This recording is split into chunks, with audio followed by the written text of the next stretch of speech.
Aujourd'hui, on décortique un des textes les plus puissants du Nouveau Testament, l'Épître aux Hébreux.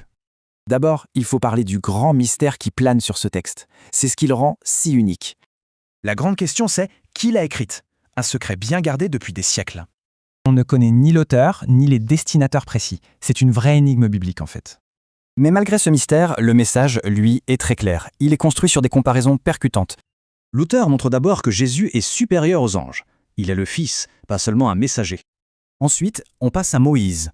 Moïse était serviteur dans la maison, mais Jésus est le Fils sur la maison.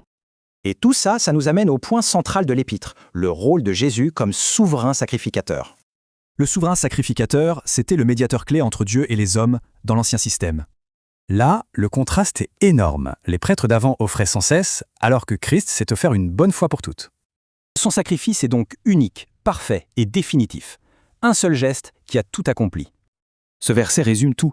C'est l'idée d'un acte final et parfait qui change complètement la donne. Alors, face à ça, que faire?